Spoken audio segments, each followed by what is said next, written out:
Hi, nice how are to you? see you. Thank you. What went through your head when you heard the news, and what did you tell the students? I actually was in the middle of a meeting when Mrs. Soklow came in to tell us that the first plane had hit the tower. And I initially thought that it was just an accident. That, unfortunately in the past there have been other situations where planes and helicopters had hit the World Trade Center, and my assumption was that it was nothing more than that. So we continued our meeting, and then Ms. Soklow came back inside and told us that in fact there had been another hit. And it became very, very evident that this was not an accident, that we really had a very serious situation on our hands. My first thoughts, of course, went to the people in the World Trade Center buildings, but also to our students. On their very first day of school, our advisors had taken our students to the park, to Central Park, for a get-together and get to know one another. And there they were out there, and I was very, very concerned about everyone's safety. It must have been one of the most difficult days of your career, as you were responsible for everyone's welfare. What was your greatest challenge on that day? Another really good question. I think one of the biggest challenges we faced was keeping everyone calm. We had a situation where we really didn't know how many people had been either hurt or killed. We didn't know how many parents of students, siblings of students were involved in the attack. We were unable to make phone calls because phone service was disrupted. And obviously, kids and adults were very, very nervous at the time.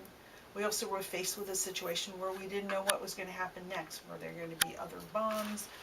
Was there going to be another terrifying situation? So we had to bring all the kids in this middle school down to the gym for safety.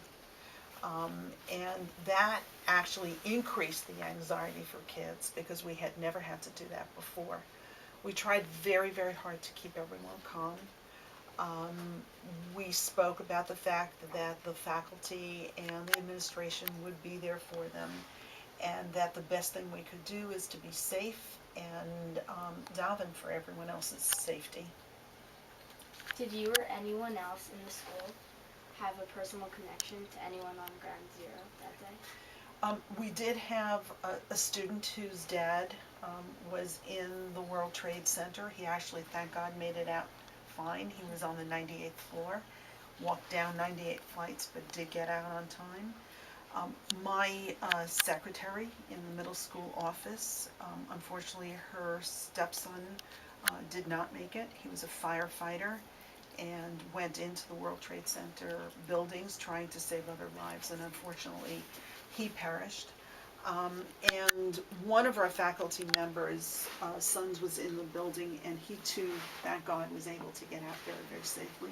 So there were a lot of personal connections there, although we weren't really certain who else might be there that we just didn't know about. Sometimes you have a meeting, or you're meeting someone for breakfast or coffee, and you just don't really follow exactly where everyone's going every day. So those that were working in the World Trade Center we were aware of, but those who perhaps were going to a meeting or just visiting with a friend, we certainly had no information about. So that was even more anxiety provoking. After worrying about everyone else, how did you get home that night? It was a very long day. We had a lot of parents coming to pick kids up, understandably, and a lot of parents opened their homes to other kids who lived outside of Manhattan or, let's say, downtown, who couldn't really easily get home. So I waited here until early evening, trying to talk to the kids, promising them that I wouldn't leave them, that I would be here no matter what. And finally everyone was out of the building, and then I realized, oh my gosh, I'm not sure how I'm getting home. So at the time I was working with another administrator, Rabbi Rubin, who lived on 85th Street, right off Madison Avenue, and he invited all of the faculty members who had no way of getting home that evening, so at the time I lived in Queens, to come and stay in his home. At about 3 in the morning, I was in a room with, I think 3 or 4 other women. 3 in the morning there was a knock on the door, and actually it was my husband who fortunately was able to come uptown. He'd been working in Midtown and picked several of us up, and we actually drove home to Queens that night because the bridges were open again. But it was really one of many acts of chesed that occurred that day. People opened their homes, their hearts. People supported each other. It was, as I think with many tragedies, there was also an opportunity for a lot of good to take place, and I think it happened that day as well. Thank you for your time. You're welcome. It's my pleasure. Thank you.